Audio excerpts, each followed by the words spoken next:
Hi, welcome to Trauma Tools. This is a holistic approach to recovery by Ray Mack. That's me. So, this is a collection of tools for you to use in any way to help you recover from things that are not good. We've all been through trauma. We've all lived through 2020. So, these are things that I've found personally helpful in my own journey. And I'll introduce myself. So, hello, I'm Ray. I use she or they pronouns, and I live in the Okanagan and Shewepem and Splatson land, colonially known as Enderby, British Columbia. I'm a holistic healing advocate, so I'm a registered yoga teacher. I've done nearly 500 hours now with the Yoga Sanctuary and Yoga Space. I'm a holistic nutrition student, currently studying with Nutrophoria online. They're also based out of British Columbia. And I'm also a badass because I'm a survivor of medical trauma. I have a genetic heart condition called arrhythmic right ventricular cardiomyopathy. I've had over a dozen surgeries, implantable cardiac defibrillators gone awry. I've been in a terrible biking accident that required clavicle hardware and removal. I've been in abusive relationships, and I've also struggled with substance use disorder. So yeah, it's a handful of stuff, but I'm finding all these amazing tools as I, wrap up my education in these holistic healing modalities that are helping me cope with the things that life has thrown at me. And I know that life has probably thrown a few things at you as well. So I like to frame everything in the realm of body, mind, and spirit. So our talk today will be in those categories. The first part will be the mind. I'll show you what Vipassana meditation is, how to do some basic breath work. I'll talk a little bit about self-compassion and journaling. And then part 2 will be the body. So I'll talk a lot about recovery, nutrition, and meal planning. I'm really into whole foods and cooking. And then, of course, finding your flow, which is my words for exercise, because who likes the word exercise? And I'll talk about creative ways that you can get outside and move around. And then the last category will be spirit. So I'll show you how to build a recovery map, a personal recovery map. I use the integrative recovery map. I'll show you how to create ritual and find community, laughter, and joy. All right, so the first thing I want to do is define trauma. So trauma can be either something that happened to you, someone did something to you, something, you witnessed something awful, you experienced something awful, or something that didn't happen for you. Maybe you didn't have the support network that you needed at specific times in your life, or you didn't get, basic necessities growing up. So Oprah recently wrote a book called What Happened to You?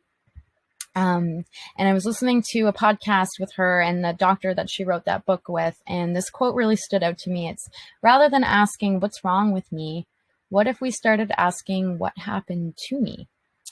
And this is a very powerful question, I feel like. So we've all experienced trauma in some form or another. Some people define it as big T, little t trauma.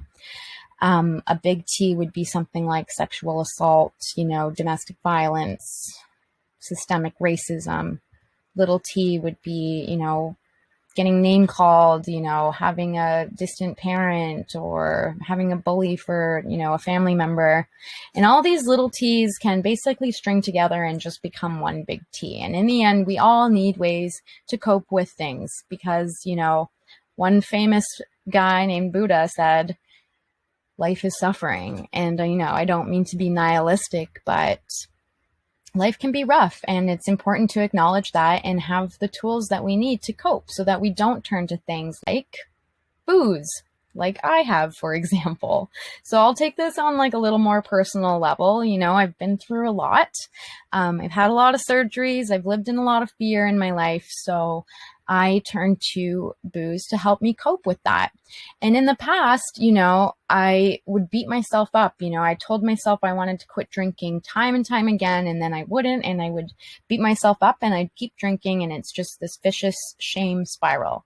So, one thing that's been really helpful for me is I look back at all this, history that I have with booze, and I think I use that to cope. I drank to survive rather than what the hell is wrong with me? Why am I so addictive? And so recovery is the ability to live in the present without being overwhelmed by thoughts and feelings of the past. So rather than, beating myself up continually, say, I'm having a rough day and I'm like, you know what, a glass of wine would be nice, rather than being like, what the F is wrong with me? You're such an idiot. Or, say I did drink and then I beat myself up. Instead of that, I'll ask myself, okay, I'm having this alcohol craving. Listen, like, what do I need right now? Like, clearly I need something because my brain has been using alcohol to cope for so many years that there is something that I need, whether that's food, sleep, alone time, a glass of water, mental health counseling.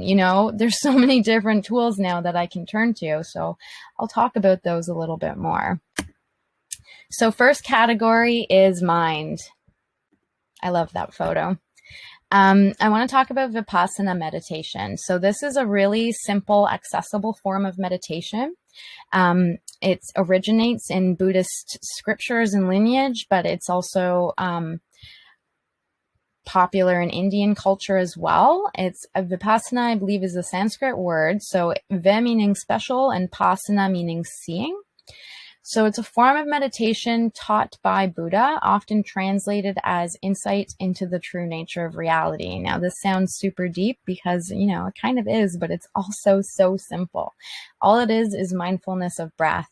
We develop our capacity to be calm by observing the breath, the impermanence of bodily sensations. And I know this is more accessible for some folks than others to be able to sit down and just be with yourself, whether that's because of pain or trauma or mental health. But you can do it for just a few minutes a day. And what you'll start to notice is that things come and go. Itches come and go, thoughts come and go, pinches, pains. And that's kind of what the practice is. So if you're able to even do it for 2 minutes a day, you could maybe work your way up to 3 minutes, 4 minutes every morning and just see where it goes. This style of meditation was popularized by S.N. Goenka. He is no longer with us alive, but he left a wealth of teaching on YouTube. I really recommend that you watch some of his talks. He's an amazing spiritual teacher. And if you want a little more female influence in your meditation practice, I recommend Tara Brach. She also is really well versed in this style of Vipassana, which is simply no bells and whistles, just awareness of the breath. So yeah, I recommend you check her out as well. So the first form of breath work I want to talk about today is square breath. And this is really helpful for meditation. You can use it as a technique at the beginning of your sit or your lie down, whatever you want to do. And all you're doing is you're inhaling to the count of 4. Hold, 2, 3, 4. Exhale, 2, 3, 4. Hold, 2, 3, 4. So that last hold, the retention before you inhale, can be a little bit more difficult for some people than others. So you can always start with that last hold at 2 seconds, 3 seconds, and work your way up. And the square breathing, you can count, as quickly or as slowly. You could just do it to 3.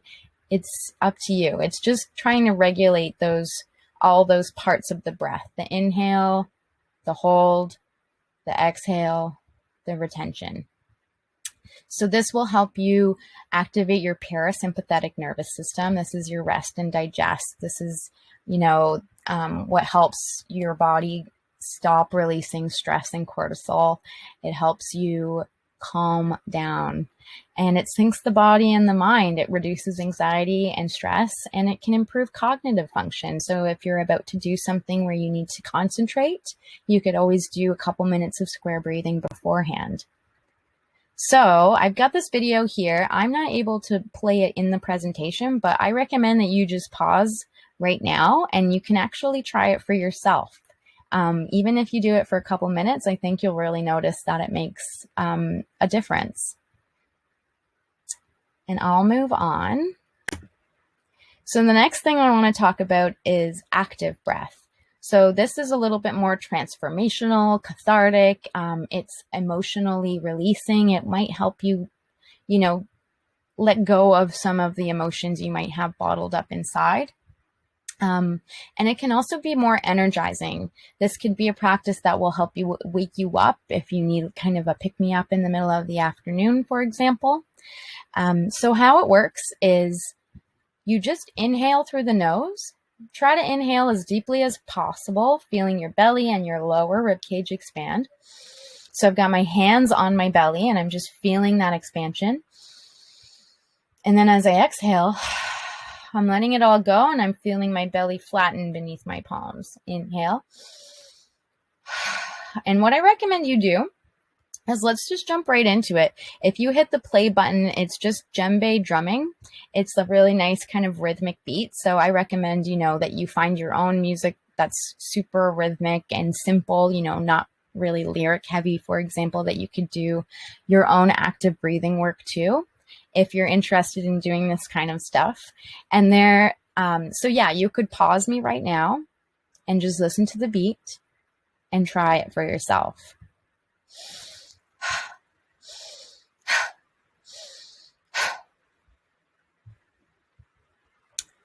And so what this is it's an active form of breath. There are hundreds of ways to define active breathing. There are so many different techniques and traditions.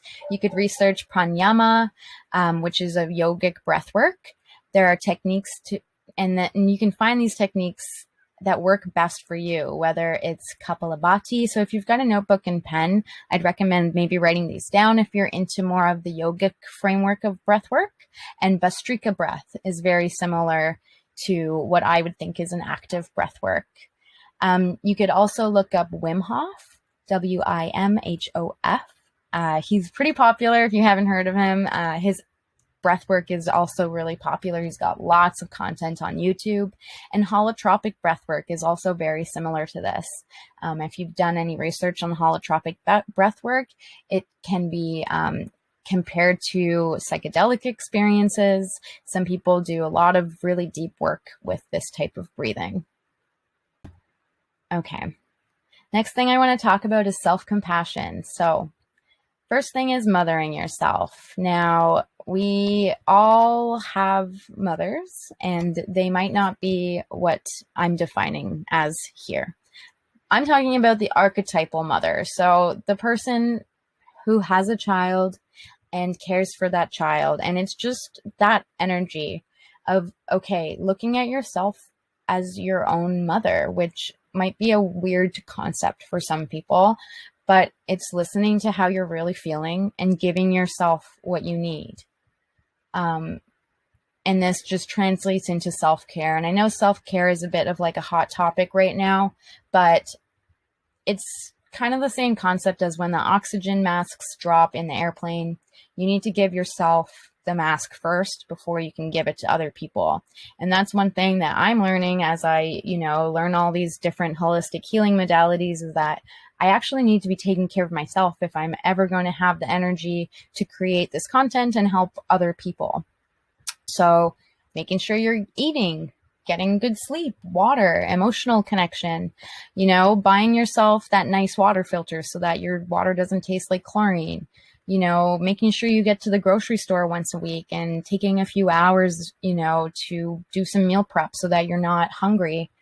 Carve out that time that you need to take care of yourself. It doesn't need to be something big and fancy like an expensive bath bomb and some, super out there self-help book while you paint your nails for 4 hours. It can literally be like, I actually need to do groceries today and do laundry.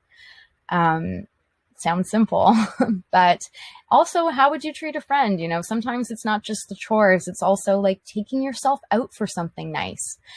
Go out on a date with yourself, take yourself out for a nice meal, go to the beach, go for a swim, go on that hike you've always wanted to go on, plan that trip that you've always wanted to do. And then also, think of yourself as a friend. How do you treat your friends? How do you talk to your friends? I struggle with this. I don't talk to myself very nicely. So this is not me preaching at all. It's something that I also am actively working on.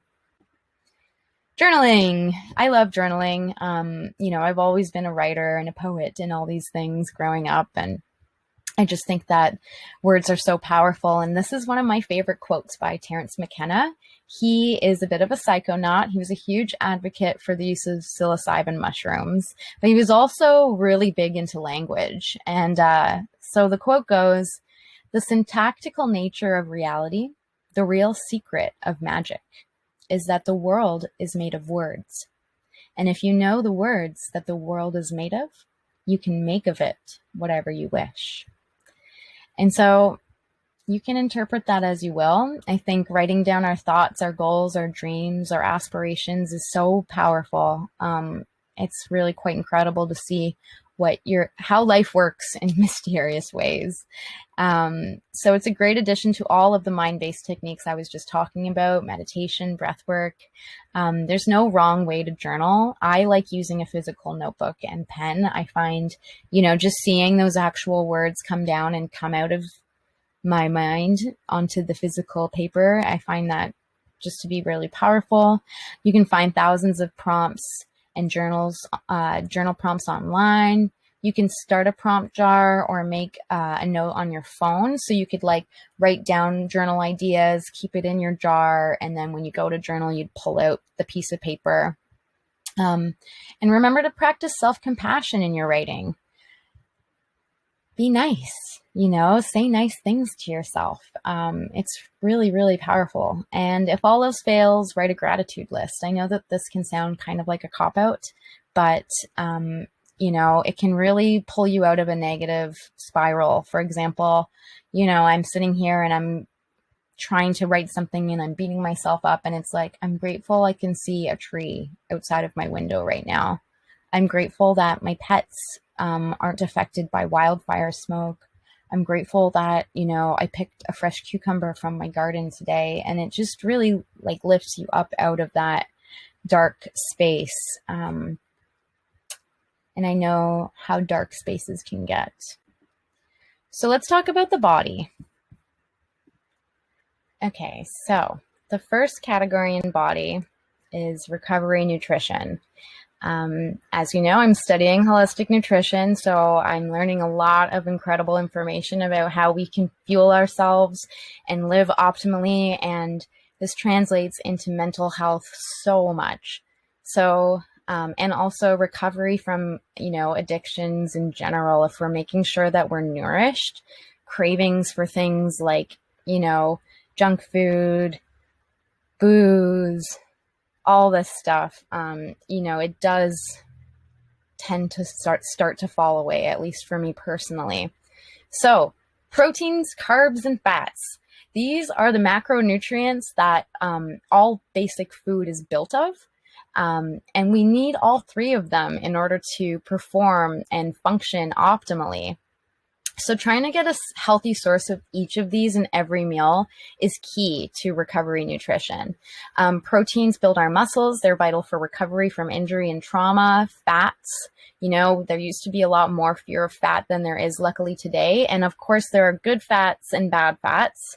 I guess good and bad is not the best dichotomy to create, but, just not being afraid of fats that are actually wholesome, like avocado, grass-fed butter, extra virgin olive oil, coconut oil, nuts, chia.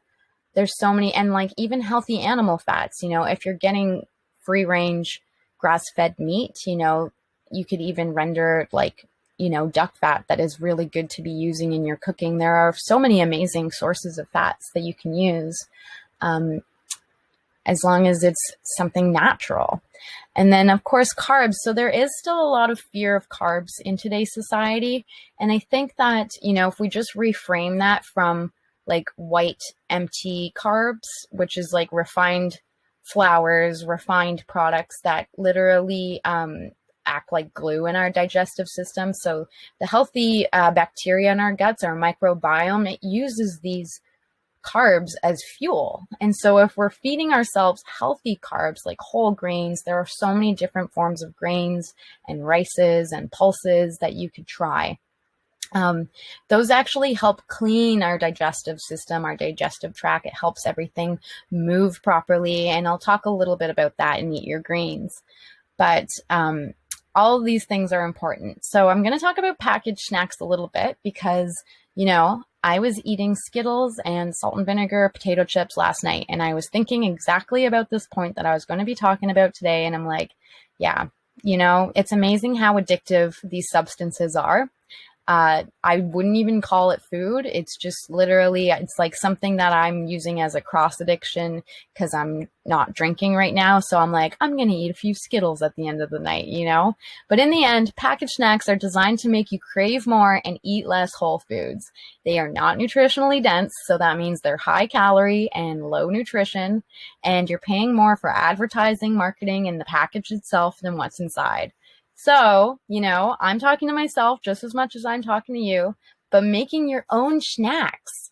I came up with a few ideas just right off the bat here: roasted nuts, sweet potato fries, granola, smoothies, chia cups, energy balls, avocado toast, beet chips, pita chips and hummus, frozen yogurt cubes. So you mix like Greek yogurt and honey with some slivered almonds or nuts and like blueberries or any kind of berry, and you freeze it in a popsicle or in a ice cube tray. Bam, that stuff is so good. DIY popsicles, homemade dips and veggies. And then the last thing I'm going to say is eat your greens. Fiber comes from plants, and it is important for a healthy gut. So like I was talking about earlier, it feeds the beneficial bacteria that help us digest our foods and helps us avoid constipation and diarrhea. So we literally need to eat plants in order to function properly in the digestive realm. If you want to be pooping regularly, you've got to be making sure you're eating a variety of plants and grains. That's just how our bodies work. And I'm not a vegetarian, but I definitely advocate for eating less meat, eating more greens, eating more veggies, and, really making sure you're getting the best quality protein sources that you can get. And we are really overemphasizing, I think, protein in general in the health world these days. Like the keto diet, for example, I think is way too extreme. There's no way anybody needs that much protein. You need to be thinking of your plate along the lines of this. So I'm very proud of my my graphic here. So this is a way you can look at a plate, and you're kind of trying to get all those macronutrients that I just described to you. So your healthy carbs are in the light orange category: whole grains, quinoa, oats. And so some of these carbs and proteins can actually, all of these categories can kind of intermingle. You'll notice some of them are in the same things. But you're just making sure you're getting at least a little bit of each.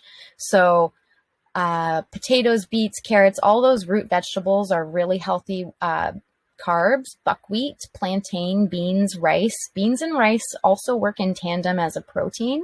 So how protein works is proteins are a conglomerate of amino acids.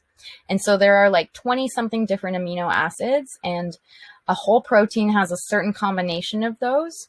Like animal products, for example, fish, meat, cheese, dairy. These things are already a complete protein when we eat them. So you could look at that as a protein in and of itself. But if you're a vegetarian, you want to make sure you're combining beans or lentils with rice or grains. So for example, peanut butter on whole wheat bread is a whole protein source. Sunflower seeds or tahini, like sesame seeds, mixed in with any kind of grain or rice or wheat product. So when you're eating, falafels with tahini sauce and whole wheat pita, you're making a whole protein because you're getting all the amino acids that you need from the combination of chickpea, sesame seed, and whole grain pita. So that's just, one way to kind of framework your proteins. And then obviously, if you do eat meat, free range is the best way to go. You might be spending a little bit more money, but you don't need to eat it as much as you think. If you're eating meat twice a week, you're spending maybe a little bit more money on it. You know that you're not getting all the hormones and the factory farming sort of depressive scenario that happens when you think of that, not only for your body and that animal, but also the environment. And I won't go into a rant, but we all know factory farming is not good. Protein powders are amazing. I'm a huge fan of Sun Warrior.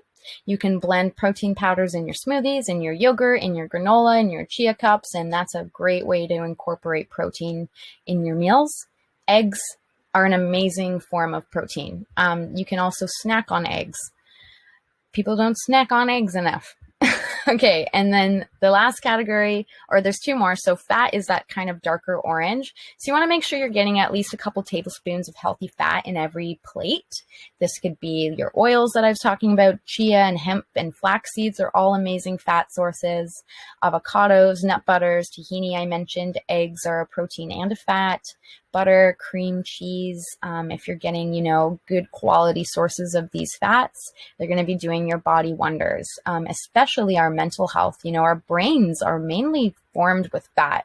So, I'm not entirely well versed yet, but I do know for sure that getting those healthy fats do help with mental health. I've been just discovering this myself. So, and then, of course, colorful veggies and greens. These speak for themselves. Make sure you're getting them on every plate. And let's go on a little trip. So these are some perfect examples of those perfectly executed plates like I was just talking about. So shrimp tacos here, you've got shrimp for your protein, corn or whole wheat tortillas, avocados for fat. The tortillas are your carb. So your protein, fats, and carbs are all there. And then hippie bowls are a really good example where you've got any kind of grain as a base. Your protein is always thrown on top. That looks like tofu. You could do tempeh, chicken, whatever.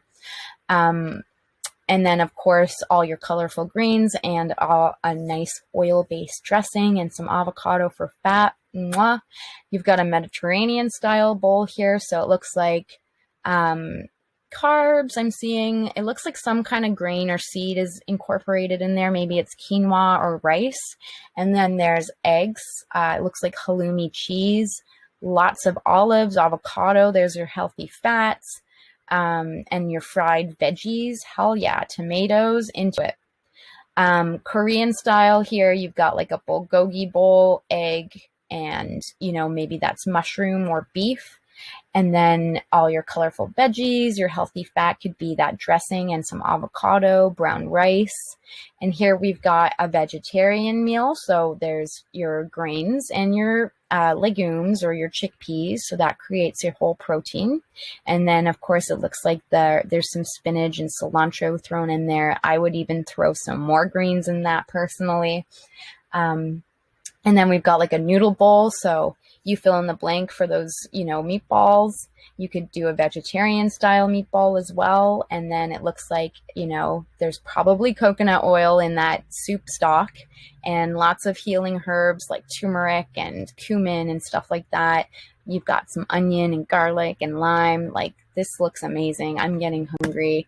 So you're starting to get the idea here, right? You've got a protein. So chicken, hummus is also a protein, and fat, olive oil. Your carbs are those sweet potato fries. And then you're just surrounding it with the healthy vegetables, the colorful sprouts, tomatoes, greens. Same thing here with the rice noodle bowl. And that's another kind of ramen style dish. So, you're starting to see it's a healthy protein, a healthy carb, and a healthy fat. And that's kind of what makes food taste fucking good. And then you fill in the blanks for spices and vegetables and, whatever. But I hope this gives you an idea. I'm also going to include a link to my food and drink Pinterest that I've been curating for years. I've got hundreds of recipes like this that you could try. All right, so last thing in the body category is finding your flow. I like saying that rather than exercising, because exercising makes me feel like I have to do it, and I don't like doing things I have to do. So, according to some Harvard scientific studies that I've read, we need 30 minutes of exercise a day. And I encourage you to do your own research on this. I'm not, I'm not a physical exercise nutrition what am I trying to say? I'm not like a physiotherapist. I didn't go to school specifically for physical, nutrition stuff. I am studying holistic nutrition, which is literally focused on the food, not the exercise. And then yoga is such a big category. I know I've done 500 hours of yoga training, but I'm really not that obsessed with teaching yoga asana. Like, I'm not going to just teach yoga classes. I feel like yoga is like a holistic framework that you can incorporate your entire life in. There's ethics, there's philosophy. So all of yoga is being incorporated into, this sort of educational material that I'm creating. And anyways, finding your flow is how you define it. Okay. What do you like to do to get outside? And can you do it for 30 minutes a day? Is it walking? Is it hiking? I've got so many outside of the box examples here. Gardening, building shit. The class is really cool if you've never heard of the class. Pilates. I love hoop dance. If you know me, I love, picking up hoops and tossing them around and learning new tricks. Super upper body strengthening stuff. Rock climbing, backpacking. So strengthening activity, you also want to be making sure you're getting at least 2 days a week where maybe you're lifting weights, maybe you're playing with the TheraBands, doing some push-ups, the stability ball. So yeah, I encourage you to think outside the box. I think getting outside, swimming, SUP boards, canoes, martial arts, Tai Chi, acrobatics, all that stuff is so cool. And it just reframes your whole idea of what does it mean to be physically active. Rather than make it a chore, make it an adventure. Okay, so the last thing I want to talk about is spirit. So the integral recovery map is, I believe, a way that we can kind of map out what our spirit needs. It's a healing methodology by John Dupuy. And I recommend that you look up his name, write it down. I was told about his writing and his work by my astrologer when I was like 21. And I have been creating these maps for myself for many, many years. And I think that they've helped me survive through a lot of things, a lot of different periods of my life. So basically, I'll break it down now. So it's 4 categories. We've got I, it, we, and its. So I is the upper left-hand quadrant. It's our individual interior. So it's our interior mental world, our emotions, our thoughts, our meditative states. And then we is our collective interior. So it's our relationships, it's our personal family, our friends, our loved ones, the people that we seek out in the world that have shared meaning and shared community with. And then it is our individual exterior. So it's my personal body. It's where I personally live. It's this camper that I'm recording out of. It's the clothes that I wear. And it is our collective exterior. So it's a little bit more of that external, outside of where I physically am. It's the society that I live in, the country that I live in, technology that I use, how we interact with each other in social media. It's financial systems. It's systemic racism. It's things that are not necessarily even in our control. It's just, this is the external world. It's the matrix that we live in. Okay. So I'm going to show you how I use those 4 categories to build my own personal recovery map.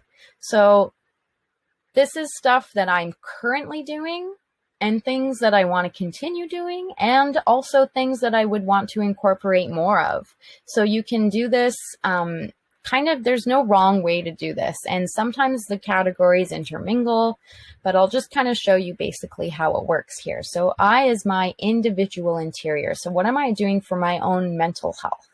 I'm taking mental health counseling. You know, I'm doing EDMR therapy to resolve traumatic things that I've been through in my life.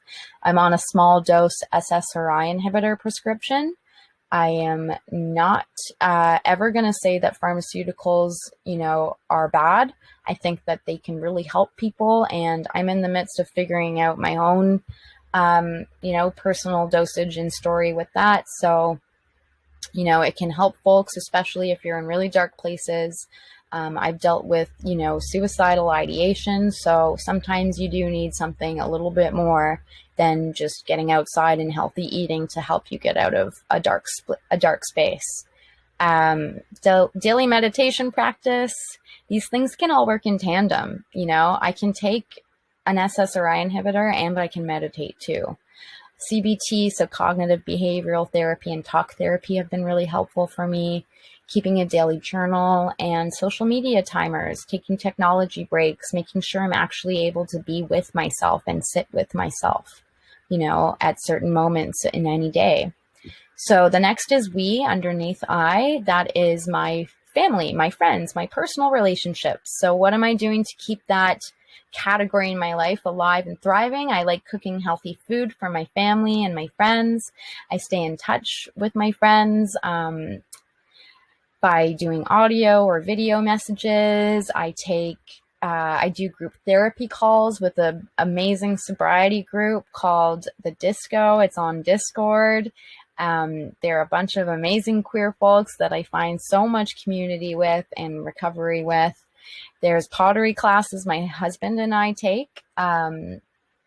So not only does that build my relationship with my partner, but it also helps me build relationships with new people in my community. I like listening to inspiring podcasts and audiobooks with people that have shared meaning and values, and following folks on social media that lift me up rather than make me feel like poop. So it is the physical body that we inhabit, the physical spaces that we live in. So for me, taking care of that is eating the rainbow diet, you know, building those healthy plates, having a daily movement practice, whether that's walking, hiking, going for a bike ride, going outside and going fishing, getting out in nature, growing vegetables.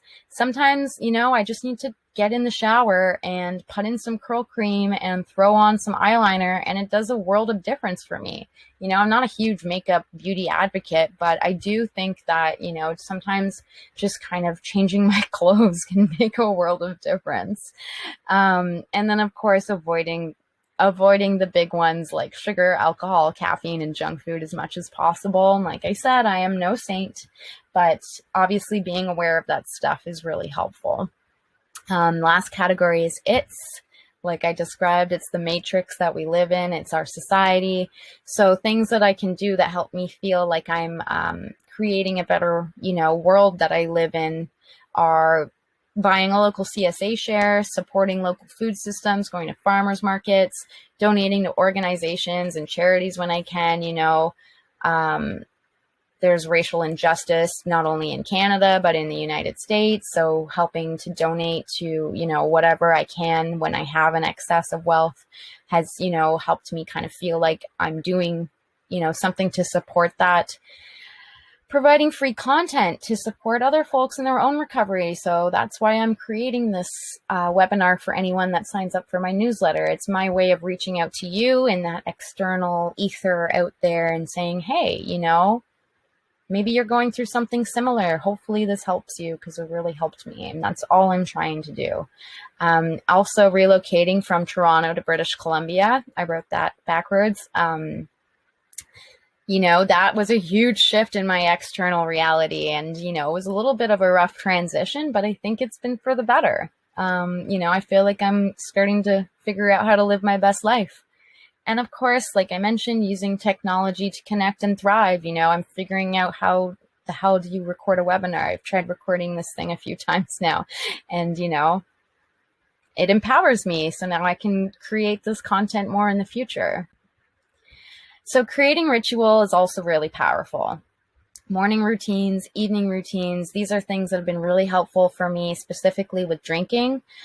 Evening routines, rather than turning to a glass of wine, I can turn to a really awesome cup of tea. And that might sound funny, but like I've been buying really fancy teas and getting into like, I've got a nice glass teapot and it's kind of turning itself into a thing.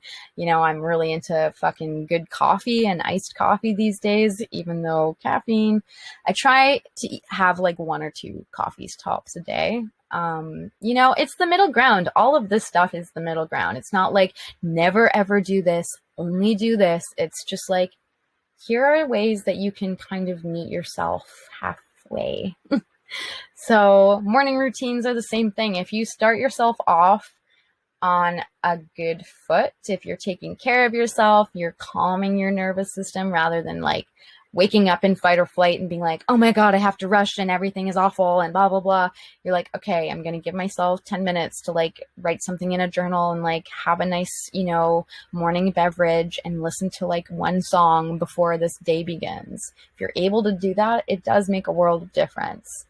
And like I said, evenings, throwing on some good music, having a bath, doing some breath work, you know, the world is your oyster. And you can make anything sacred. Anything can be done with intention and mindfulness. You know, picking raspberries has been like a spiritual experience for me lately.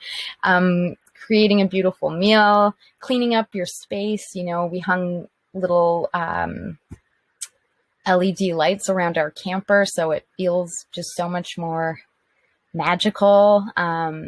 And creating weekly rituals. You know, Sunday fun days used to be like, let's get drunk in the middle of the afternoon. And now Sunday fun day is we go on an adventure. You know, we go geocaching, we check out a new hike, we go fishing, we check out a farmer's market. So we like do something that's actually fun on Sundays. And that's the new Sunday fun day. Okay, so community. I think we all know the importance of community. Yes, there are some recluses in the world, but I think the beautiful thing about humanity is that we're all just trying to connect. You know, this is why Instagram is so big. This is why we all use social media, is that we all just want to connect with one another. So I found some really healthy ways of doing that. Group processing calls are amazing. There are free online recovery spaces. So, you know, maybe your drinking isn't your issue, but you could have something else, sex, drugs, gambling, I don't care. Dharma recovery, She Recovers, In the Rooms are all amazing spaces that you might be able to find and just talk about it or hear other people's stories that are going through similar experiences as you. Meditation groups are really powerful. There's tons of stuff online. Hopefully there are real meditation groups that you might be able to access in your communities. Local festivals, community programs and events, cultural centers, book clubs, crafting circles, spiritual circles. I've been in some really beautiful Reiki circles. Buddhism and Dharma centers could be an amazing way for you to get out and meet folks that are, you know, doing similar work that you want to be doing. Connecting with the earth, yoga in the park. You know, I love yoga in the park, and it doesn't have to be like an actual yoga session in the park. It could be just you doing yoga in a park. Farmers markets, community gardens, seasonal festivals. All Trails is an amazing app. You just download it, and then wherever you are, if you open it up, it's going to show you all the hikes that are around that you could go on if you're looking for something to do to get out and see the beautiful world that we live in. Well, it's still here. Okay. Sorry, a little bit of prepper energy there. Places to explore. If you type that on Google Maps, it will show you like local sites and things that tourists do. And you can be a tourist in your own town and be like, oh, I never have been to that cheese store, or I never did go to that natural dam or whatever. And you'll discover so many cool things that you can do. Geocaching is awesome. It's something I've recently started doing. People hide trinkets in the woods. You hide trinkets in the woods. It's a wholesome thing. Check it out. Fungi herb plant IDing. Always a really cool way to experience nature. We've got this book here. All That the Rain Promises and More. And it's just a huge mushroom ID book. So, you could go outside and bring a book like this with you and just see what happens. I've also got a handbook of Native American herbs. Like, you could go outside and just do some herb IDing. They've lots of books like this have little pictures. So that's like a beautiful way to educate yourself and empower yourself and learn more about the medicines that grow outside. Stargazing, moon watching. I really want to get a telescope. And snowshoes we will definitely be getting in the winter because you need to get outside regardless of the weather.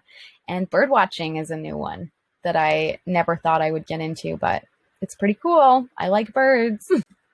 Okay, so the last thing is laughter and joy.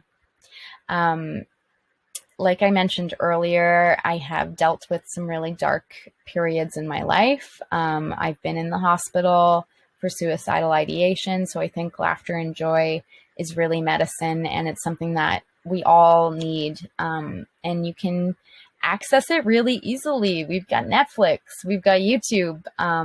So, some reasons you might want to laugh and experience joy besides the obvious is it boosts immunity, relaxes your body, releases endorphins, protects your heart, decreases pain, eases anxiety and tension, improves your mood, strengthens resilience, and promotes bonding. So some of my favorites, if you need a quick hit of comedy, are Kevin Hart, Donald Glover, Cat Williams, Eric Andre, Trevor Noah, Sarah Silverman, Mitch Hedberg, Chris D'Elia, Tiffany Haddish, Joan Rivers. Cheesy comedies and shows like AP Bio is a new one I've been watching on Netflix. It's Always Sunny in Philadelphia, Parks and Recreation, The Office, Superstore, Seinfeld, jumping on a trampoline, just finding things that make you happy. I like listening to music and jumping on the trampoline when my entire backyard isn't submerged in wildfire smoke. Hula hooping, as you know, geocaching I mentioned, playing board games. There are so many fun, hilarious board games out there. Like What Do You Meme, Cards Against Humanity. There's a whole bunch out there now. And then there are classics like Mad Lib and Jenga. I've been using this app called Marco Polo with my friends where you just send like video chats with one another. And like, it brings me laughter. It brings me joy to be able to see my friends throughout the day. And then dancing and karaoke. You don't need to be drunk to dance or to do karaoke. It's actually pretty funny sober. So that's my talk. I'll go over the categories one more time just to remind you. We talked about Vipassana meditation, breathwork, square and active breathing specifically. We talked a bit about self-compassion and journaling.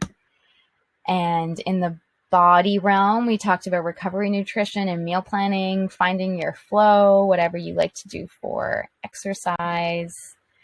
And part 3 was spirit. So building your own personal recovery map, creating ritual, community, laughter, and joy.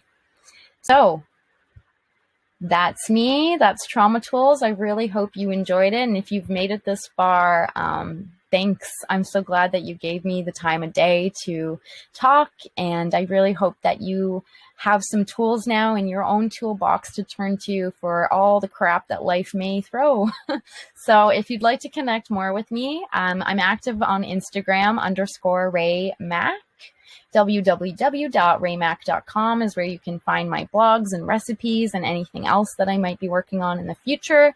And that's also where you can subscribe to my newsletter. I send a monthly newsletter, which would have stuff like this that I'm creating, or, in the future, any paid offerings will only be at the very bottom as an option. But my newsletter is just a monthly letter, much more personal and more like a journal. I also curate monthly playlists. So if you like groovy tunes, that's also a good reason to stay connected. So thank you so much for listening to my very first webinar. I hope you have a wonderful rest of your day wherever you are and whoever you are.